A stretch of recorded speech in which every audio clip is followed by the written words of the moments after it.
Titigan mo lamang ang kanyang larawan upang saan man siya naroroon ay ikaw lamang ang kanyang mamahalin at lagi kanyang tatawagan kung ito ay pupunta sa malayo. Hello mga guys, kumusta kayo? Panibagong araw, panibagong video na naman tayo, and sa araw na ito ay isa na namang video ang aking ituturo sa inyo na simpleng gabay o simpleng pamamaraan na makakatulong sa atin. At bago ang lahat, gusto ko lang mag-disclaimer sa mga taong hindi naniniwala at hindi gusto ang mga kagaya nitong video. Please skip this video and maghanap kayo ng videos na gustong gusto nyo, dahil ang video na ito ay para lamang ito sa mga taong naniniwala and gusto mag-try. Sa lahat po ng mga nagko-comment po dito sa aking video, dito sa loob ng aking channel, mag-ingat sa lahat ng mga nagre-reply sa inyo na dinadala kayo sa kanilang WhatsApp, Imo app, upang makaiwas po tayo sa scam. Ngayon po ituturo ko sa inyo paano kayo tatawagan palagi ng taong minamahal ninyo, at saan man siya naroroon ay ikaw at ikaw lamang ang mamahalin niya at hindi na ito titingin pa sa iba.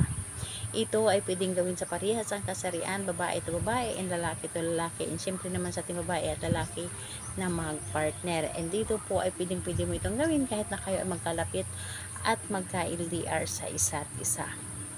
So dito, ang kailangan lamang natin dito na ihanda is kailangan mo lamang dito ng larawan niya na kahit na ito ay nasa loob ng inyong cellphone. Yes po, napakaganda nito kahit na kayo po ay kumuha lamang ng kanyang larawan doon sa kanyang social media account ay pwede po. So kapag handa na yung larawan niya, ang isunod po ninyong ihanda isang inyong sarili. Ihanda ninyo ang inyong sarili. Kailangan alam po niyo sa inyong sarili na gustong ninyo itong gawin, na hindi kayo nagdududa at buo po ang inyong loob sa paggawa at tiwala dito, and dapat po ay gagawa kayo dito na walang mga iniisip na mga problema. So ayun po, kapag handa ka na ay pwede mo itong gawin. So ang gagawin mo lamang dito ay napakadali at napakasimple lamang. Sa inyong cellphone po, titigan or kunin ninyo ang inyong cellphone at punta kayo sa my gallery account ninyo, and tingnan ninyo doon yung kanyang larawan, hanapin ninyo at titigan ninyo ito, and dapat yung larawan niya ay clear photo po ito, and dapat po ay para bang nakaharap siya sa inyo, yung para bang nag eyes to eyes kayong dalawa. And ayun po, kapag nahanap nyo na ang kanyang larawan, titigan mo lamang ito ng buong puso, titigan mo ito na may buong pagmamahal at sabihin mo ang inyong nais. Pangalan niya, apelyido, mamahalin mo ako saan ka man naroroon at lagi mo akong tatawagan. 7 times mo po itong sasambitin. So again po, pangalan, apelyido, mamahalin mo ako saan ka man naroroon at lagi mo akong tatawagan. Pangalan, apelyido, mamahalin mo ako saan ka man naroroon at lagi mo akong tatawagan.